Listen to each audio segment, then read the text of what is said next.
Hey guys, Tommy with Elevation Every Weekend here. We're going to do a real quick video regarding adding sealant to your tires when you're set up tubeless.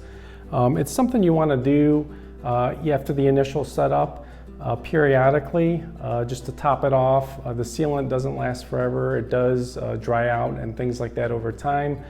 So it's a good thing to get in there periodically and just top it off just to make sure you have ample sealant in there in case you have a puncture or a thorn or something. You want to make sure you have enough fresh sealant in there to actually do the job. So just to start, a couple things you'll need. So obviously your bike will need to have been set up tubeless. That's a whole nother topic, and actually I'm going to be converting my Surly Pugsley to a tubeless setup in the future. So I'll probably do a video on that and just go through that whole process. This is my 2020 Surly ice cream truck. It was set up tubeless from day one. I've had it about 6 months now, and it's getting to that point in time where it's time to think about topping it off. The sealant I use is STANS NoTubes sealant. I use it in all my tubeless bikes. I have 3 bikes that I'm running tubeless on, and I've had great luck with it. It's always worked well for me, so I've continued to use it. On the bottle here it says the sealant can last 2 to 7 months depending on environmental conditions. I do live in Colorado. It is a dry climate. I do a lot of dirt and dusty riding in the summer, obviously, year-round really. So that can play a factor as well. This bike, like I said, it's been about 6 months, so it's due for a refresh on the sealant. I already did my front tire, and when I let the air out, I was still getting liquid sealant coming out of the valve stem, so that was a good sign that it wasn't completely dried out in there. We'll see how the back is here soon. It's probably takes a little more of a beating because it does carry more of your weight and a little more stress on it. So we'll see here in just a second, but a couple things you'll need. So obviously your bike will need to be set up tubeless from the beginning. You'll need whatever your sealant choice is. Like I said, I'm using STANS NoTubes. And then a key thing is you will need a valve core removal tool. This is the one I have, and it is actually designed for a Schrader valve or a Presta valve. I press the valves on all my bikes, but this is a key component you want to make sure you have if you're going to do it the easy way, which is to remove the valve core and just pour the sealant in without breaking the bead on the tire. You don't have to do it that way. You can let the air out and break the bead like you might do when you're installing the tires fresh. Pour it straight in there and then reset the bead and everything. That's fine. A lot of people do it that way.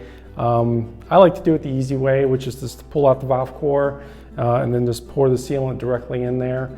Then you don't have to mess with the the bead or anything like that. And I'll just mention one other option because this kind of ties into the next part, which is how much sealant to put in. You can buy something like this. It's a syringe, and it's designed for adding sealant. So the benefits of it is you can actually measure out and control and see exactly how much you're adding. And then the other benefit is this smaller nozzle kind of fits inside the valve core nicely, so it's a little less messy, and you can just kind of inject it straight in there. So that's one option. That's not what I'm going to do today. Today I'm just going to pour it in. It's really easy to do with these STANS bottles. Is you just shake it up and it's sized correctly, where you just hold it right over and you just kind of squirt it right in, and it goes right in pretty clean. So that's what I'm going to do here, especially on the top off.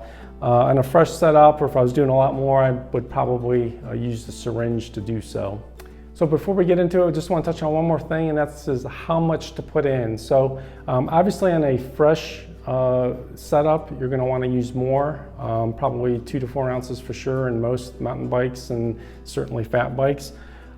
Because this is kind of a mid-cycle top off, I'm using a little bit less. I put about half the bottle in the front. I'm going to put at least half the bottle in the back, and then we'll kind of see where we are. We'll see if I'm getting any sign of liquid when I let the air out. That would be a good sign.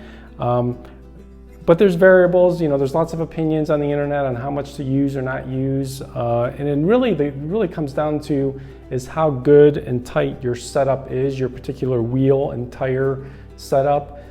Some will leak and bleed more sealant, especially in the early stages, more than others. This bike has shown almost no signs of any leakage or bleeding from day one. So it's a good tight setup. So I don't feel like it's probably why after 6 months, I still have, liquid, at least in the front tire, is because it's a good, reasonably airtight seal, and I'm not losing it. It's not seeping out. Sometimes, even the tires themselves will have little blemishes where they'll bleed. That's just from the manufacturer. It just happens sometimes, some more than others. These I haven't shown any example of that, and I haven't really had any examples of it around the bead either. So I'm pretty confident with putting about 1 ounce in the front and the back. I'll be pretty good to go for a while, but before having to maybe pull all. It's good to periodically, probably once a year, pull the tire off and actually clean it out, and then kind of start fresh on it. And a lot of times by then you're looking to put a new set of tires on anyway, so that's kind of how I time that. But it just varies bike to bike, wheel set to wheel set. It just depends on how good the setup is in the first place, as to how much you'll need and how frequently you'll have to top it off and things like that. Okay, we got you good and zoomed in on the valve stem. First thing you'll do is let the air out of the tire. So you just twist the top and then push down. I've already got the pressure pretty low on these. And that's about all I'm going to get out of that. Second thing you'll do is get the valve core removal tool. That's this right here. Again, this is the side for the Schrader valve, but this is the side for the Presta valve, which is what I have. And basically it just goes on top of the valve stem, and you'll feel it kind of set in there, and you just twist and screw off the valve core to remove it. So I'll screw that back on so we don't damage it. That's the valve.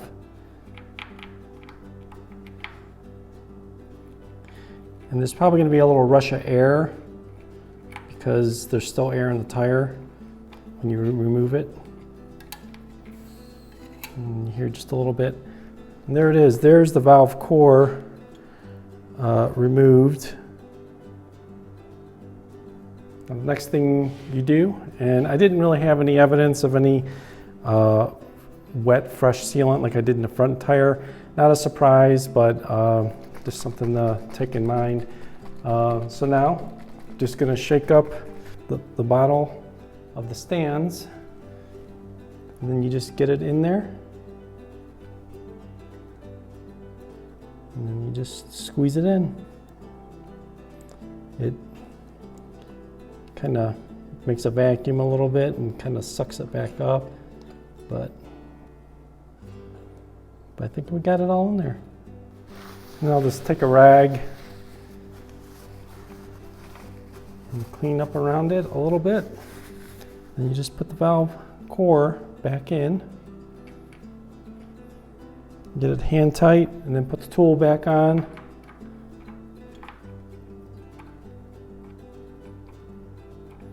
You don't want to kill it, but you want to get it nice and firmly installed back on.